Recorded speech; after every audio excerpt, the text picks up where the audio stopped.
UDF അധികാരത്തിൽ വന്നാൽ രണ്ട് കൂട്ടർക്കാണ് യഥാർത്ഥത്തിൽ ചാകര. ഒന്ന് ചാനലുകാർക്കാണ്, രണ്ടാമത് അവർക്ക് ഇഷ്ടംപോലെ ബ്രേക്കിംഗ് വാർത്തകളുണ്ടാവും.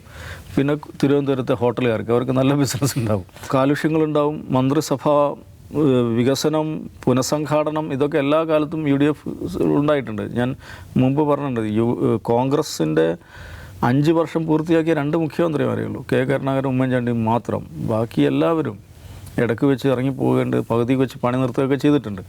അപ്പോൾ എന്ന് പറഞ്ഞാൽ UDF അധികാരത്തിൽ വന്നാൽ രണ്ട് കൂട്ടർക്കാണ് യഥാർത്ഥത്തിൽ ചാകര. ഒന്ന് ചാനലുകാർക്കാണ്, രണ്ടാമത് അവർക്ക് ഇഷ്ടംപോലെ ബ്രേക്കിംഗ് വാർത്തകളുണ്ടാവും.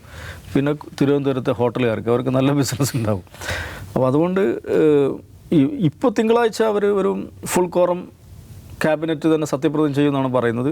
എന്ന് പറഞ്ഞാൽ നാളെ ഞായറാഴ്ചക്കകം ഈ പറയുന്ന എല്ലാ പ്രശ്നങ്ങളും, ഗ്രൂപ്പ് സമവാക്യങ്ങൾ, സാമുദായിക സമവാക്യങ്ങൾ, ഭൂമിശാസ്ത്രപരമായിട്ടുള്ള പ്രാതിനിധ്യം, ഇതെല്ലാം കണ്ടുകൊണ്ടിട്ട് അതേസമയം ഇവരെയും പരിഗണിക്കണം, ഘടകകക്ഷികളെയും പരിഗണിക്കണം, എല്ലാം വെച്ചുകൊണ്ടൊരു പാക്കേജ് നാളെ വൈകുന്നേരം ആകുമ്പോഴേക്കും അല്ലെങ്കിൽ മറ്റന്നാൾ രാവിലെ ആകുമ്പോഴേക്കും അവരുണ്ടാക്കുമെന്നാണ് പറയുന്നത്. അവരുടെ അവരുടെ അസാധാരണമായുള്ളൊരു ഇൻ്റലിജൻസ് ആയിട്ട് നമുക്കതിനെ കാണാം.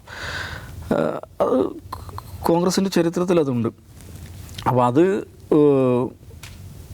ഒരു മോശം പ്രതിച്ഛ ഉണ്ടാക്കും. ഇങ്ങനെ അത് സംബന്ധമായ വിവാദങ്ങൾ, വാർത്തകൾ വരുന്ന മോശം പ്രതിച്ഛ ഉണ്ടാക്കുമെന്ന് വെച്ചാൽ എനിക്ക് തോന്നുന്നില്ല. കാരണം കഴിഞ്ഞ 10 ദിവസം മുഖ്യമന്ത്രി സ്ഥാനത്തെക്കുറിച്ച് തന്നെ ഇതിലും വലിയ വിവാദങ്ങൾ നടന്ന സ്ഥിതിക്ക് അത് അത്ര വലിയൊരു പ്രശ്നമാണെന്ന് തോന്നുന്നില്ല. അത് പരിഹരിക്കുമായിരിക്കും.